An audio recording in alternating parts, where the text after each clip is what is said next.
World top rankings ఉన్న యూనివర్సిటీస్లో ఎలాంటి IELTS రాయకుండా ఫ్రీ ఎడ్యుకేషన్ అండ్ స్కాలర్షిప్ అందుకోవాలంటే కాంటాక్ట్ విదేశ్ కన్సల్ట్స్.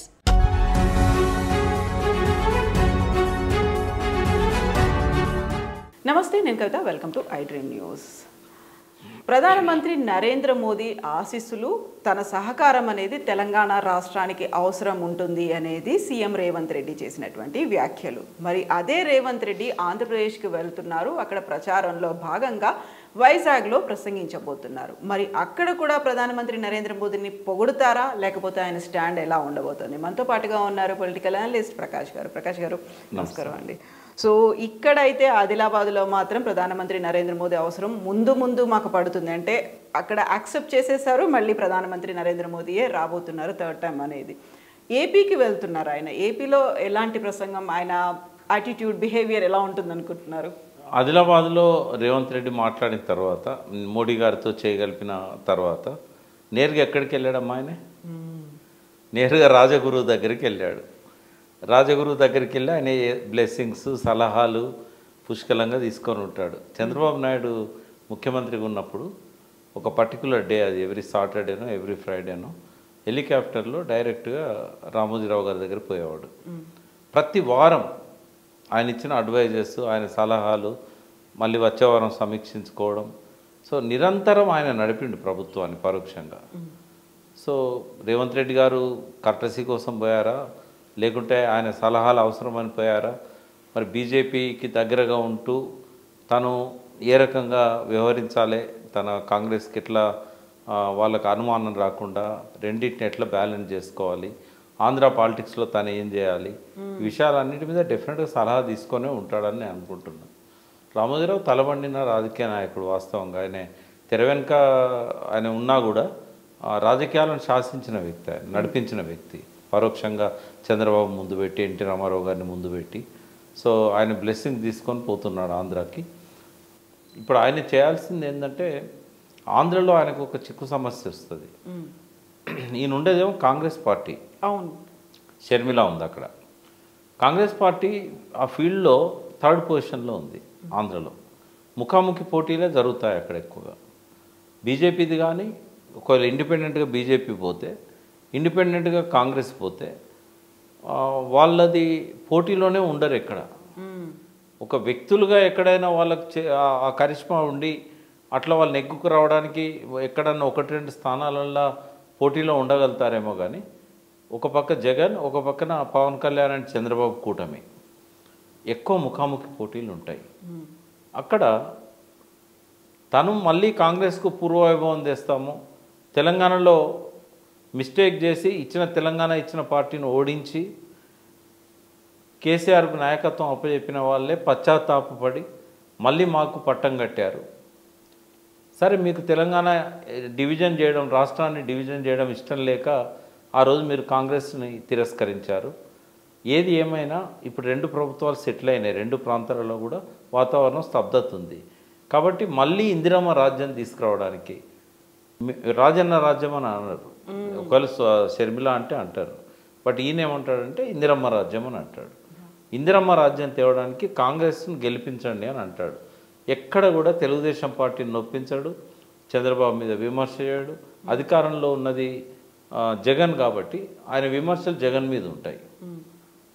ఆయన సానుకూలత ఇందిరా రాజ్యాన్ని తీసుకొద్దాం, మళ్ళీ గరీబీ హఠావో లాంటి నినాదాలను మళ్ళీ తీసుకొచ్చి ఇందిరమ్మ ఇల్లు, ఇందిరమ్మ రాజ్యం, దాని చుట్టే తిప్పుతాడు ఆయన. కాబట్టి ఆయనకి ఇరుకున పడాల్సిన అవసరం ఉండదు అక్కడ.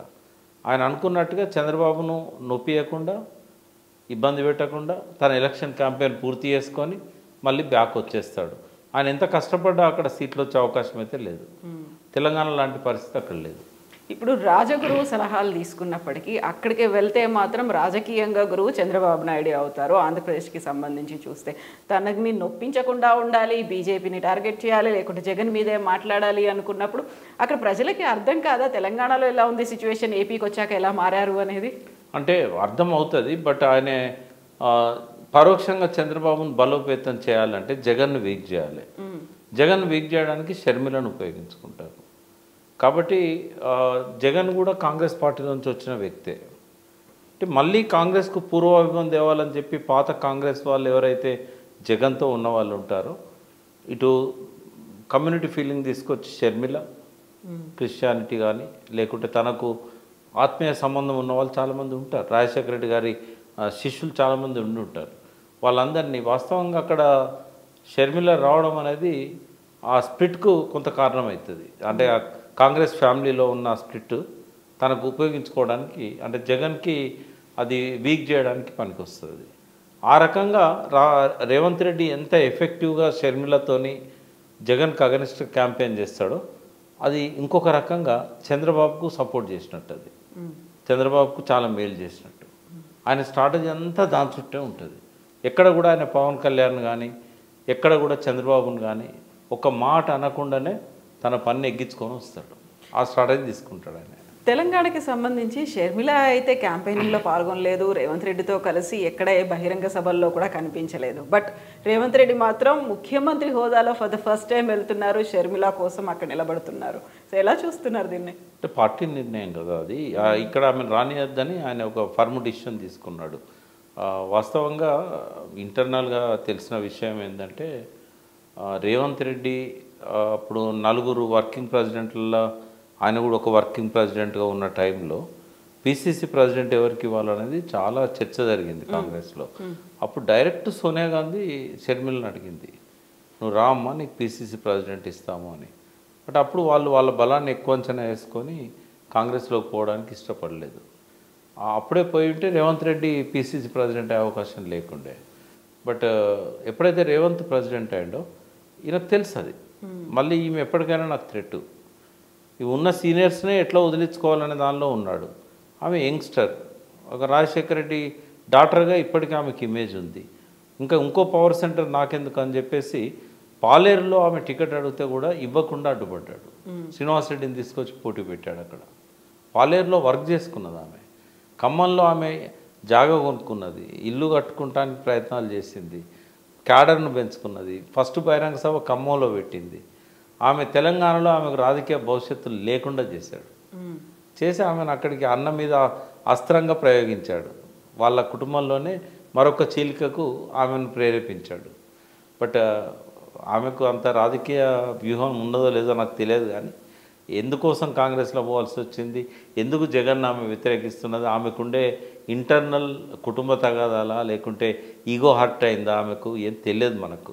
బట్ ఆమె తీసుకున్న డిసిషన్ కరెక్ట్ కాదు. ఫ్యామిలీ పరంగా చూసినప్పుడు పార్టీగా కూడా కాంగ్రెస్ పార్టీ కాడ ఉనికిని కాపాడుకోవడానికి షర్మిలను పెట్టిందని అనుకోవచ్చు. అంతకుముందు రఘువీరారెడ్డిని పెట్టారు, ఇంకెవరెవరినో పెట్టారు. బట్ ఫైనల్గా మాత్రం షర్మిల పోయిన తర్వాతనే కొంచెం మళ్ళీ కాంగ్రెస్ పార్టీకి ఒక ఊపిరి వచ్చింది అక్కడ. But third position BJP 4th ఉంటుంది అక్కడ. వీళ్ళిద్దరు ఇండిపెండెంట్గానే పోటీ చేస్తారు. ఈ జగన్తో కాంగ్రెస్ కలవదు, చంద్రబాబుతో బీజేపీ కూడా కలవనప్పుడు ఏమవుతుంది, ప్రధాన పోటీ చంద్రబాబు కూటమికి అండ్ జగన్ మధ్యలోనే ఉంటుంది.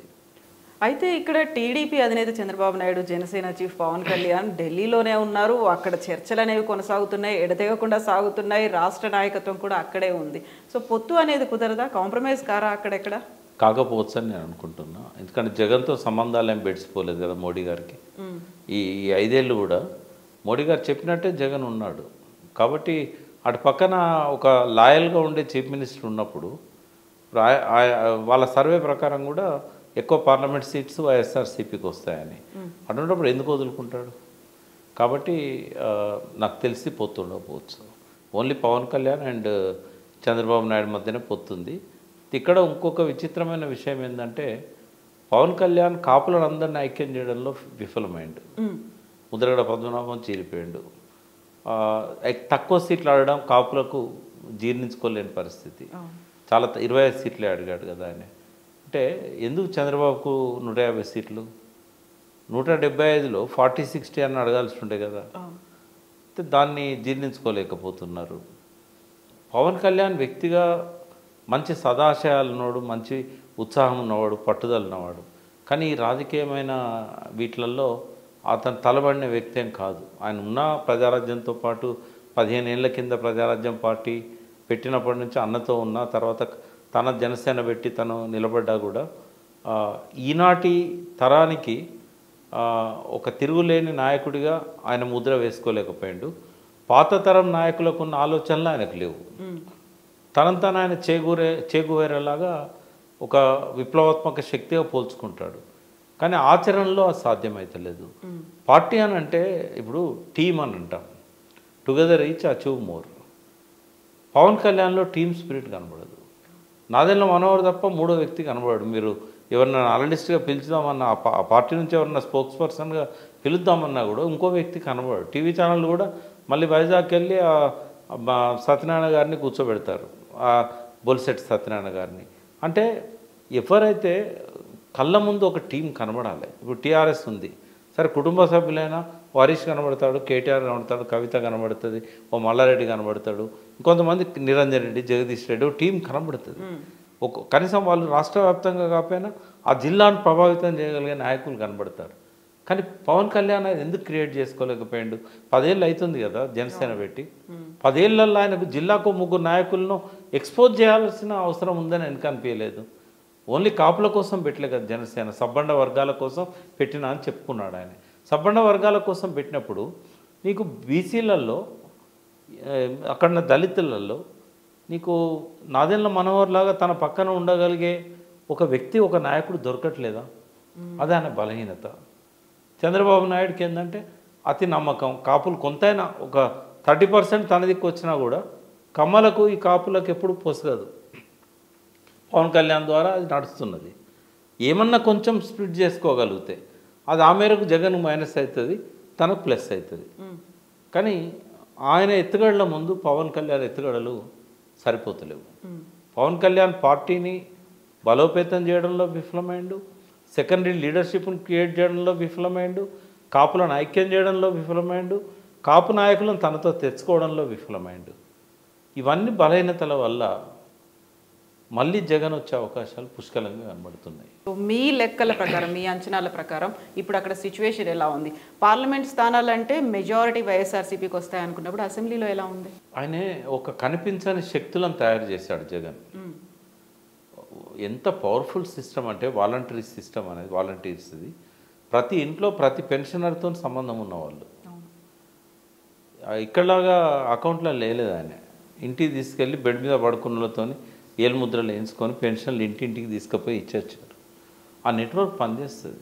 అదంతా ఛేదిస్తామని అనుకోవడం పొరపాటు. అది ఈ ఆరోపణలు ఏవి కూడా వాళ్ళ చెవిన పడవు, అంత దూరం పోవు. సోషల్ మీడియా కానీ ఇవన్నీ ఒక చెక్కు చెదరని బలం జగన్కు ఉంది. తర్వాత డబ్బులు ఇచ్చినా అయ్యకపోయినా కులానికి ఒక కార్పొరేషన్ పెట్టాడు. ఎంతో కొంత ఇచ్చుంటాడు, బట్ ఆ కార్పొరేషన్లు పెట్టడం వల్ల వాళ్ళకు ఒక ఆత్మగౌరవం.